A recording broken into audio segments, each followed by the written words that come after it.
Welcome to a video on using a logistic formula that is a recursive formula.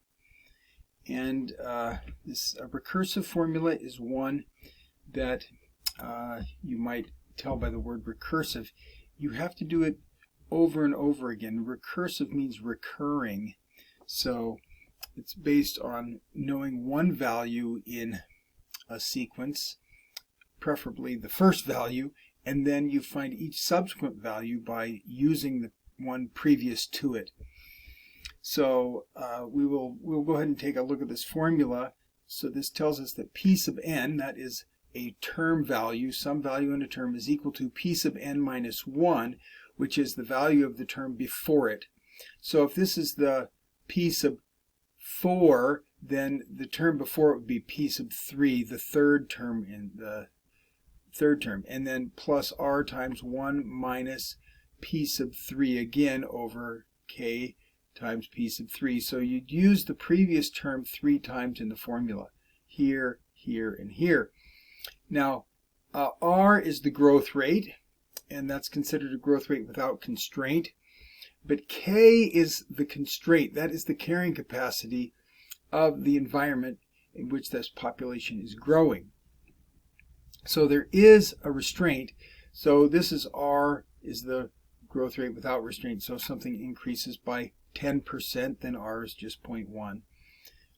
Okay, so let's go ahead and read this problem. Sometimes a population grows according to a logistic growth model, and it will overshoot its carrying capacity and then will drop rapidly as a correction and even oscillate above and below the capacity repeatedly.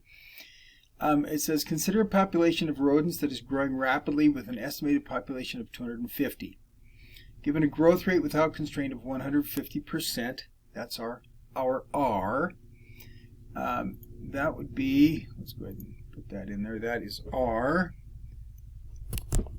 and would be our growth rate there.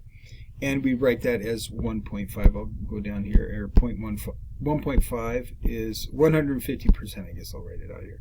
150% would be written in decimal form as 1.5. And it has an estimated population of 250. That's the initial population, so we'll call that p sub 0. That is 250. And then it tells us that there is a carrying capacity, there it is, p sub 0 is 250. And it has a carrying capacity of 800 rodents. Okay, so that is k is the carrying capacity. And so to use this formula to find p sub 1, which is what we're asked to find first, to find p sub 1, then you're going to use p sub n minus 1 would be p sub 0, that is the term before it. So this would be p sub 0, which we already know is 250, plus r is 1.5 times 1 minus, and there again 250 occurs here, over the carrying capacity k, which is 800, and then multiply that by the previous p sub n minus 1, the previous term, which is 250 again. So you should note that that 250 occurs in several places here, right? There's the previous term there, and here, and here. So to put that in our calculator, we could go to a calculator, and I'll just write that. I know that was 250 plus 1.5, and the parenthesis, 1 minus 250 divided by 800, and then times, and you don't really have to put a time sign there, but you can, and that's by 250 again. So that's the three places that the 250 occurred, and there we have our solution is 507.8125. Now that would be p sub 1, 507.825. So if we went back to our problem, that would be, again, there's p sub 1, 507.8, and it says, if you notice, to round that to the nearest rodent. So that would just be 508, right? 508 would round that off. have to. So let's put that in here.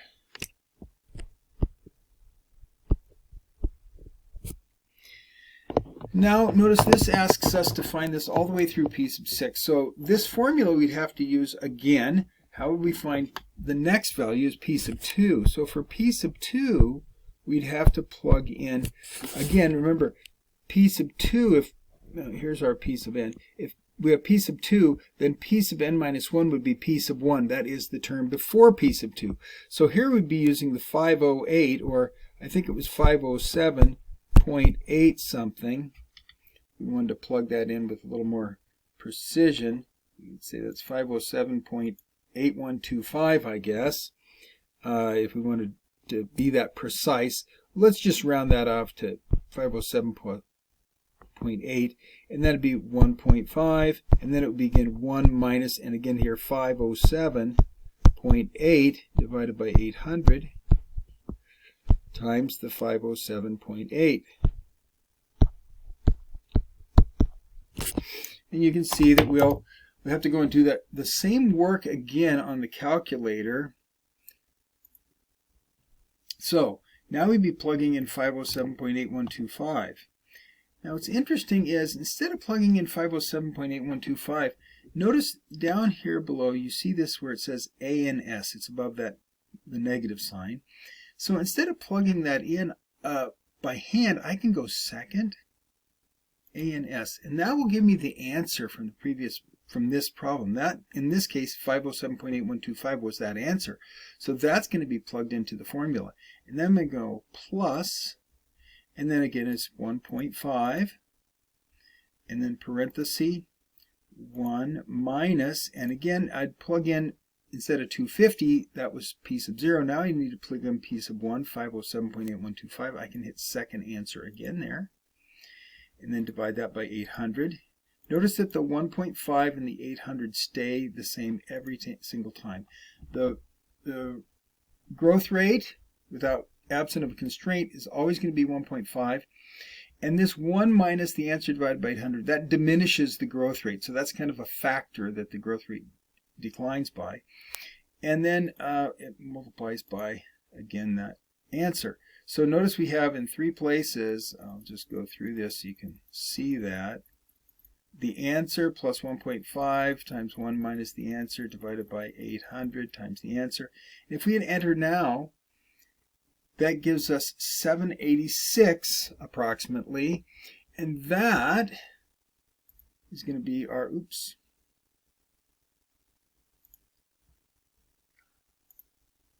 786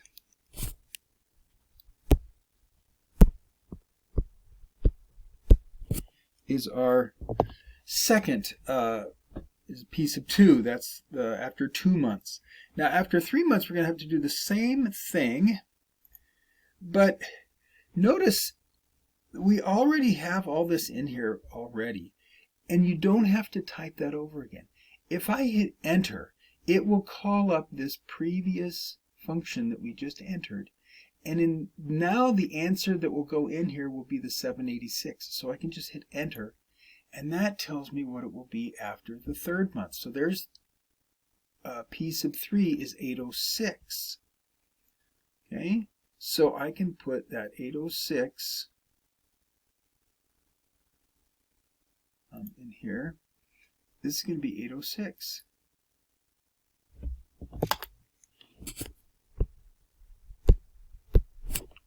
Then I go back to the calculator, and I just hit enter again, and that's 796.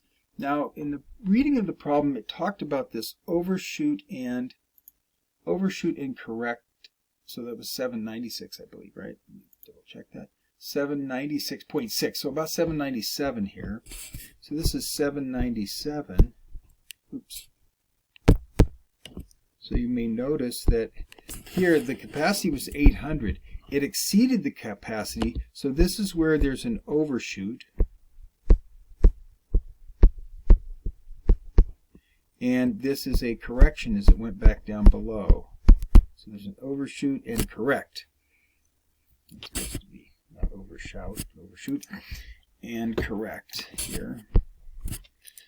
And then if we go and do this again, we'll take a look and we hit enter one more time. Then it goes up to 801.6 or about 802, then down to 799, and then you can just keep clicking that and it'll then over and over and over again. Now, I want to show you what you could have done in the beginning, the very first place. In the very first place, we could have just plugged in the 250, the initial value, into the calculator. So we plug in 250 and enter that. That's our P sub 0. And then we'll go through, and instead of ever plugging in the 250, we can just say second answer plus the 1.5, just like we had, parenthesis 1 minus the second answer. That's always our P sub 0 is always there, divided by the 800. And then times second answer again. And so all we did was plug in a formula for the recursive formula, and your calculator will do this, 507 or about 508, and you just keep hitting enter and it'll show you all the way down. So if you want to say, hey, how many times does it take to get all the way to 800? Well, you could keep pushing this until there it is, 800 approximately. That would be after the 6th or 7th month there. I didn't count them, but you can go ahead and do that for every problem. So let's go ahead and do another similar, just a similar problem so we can get the same idea here.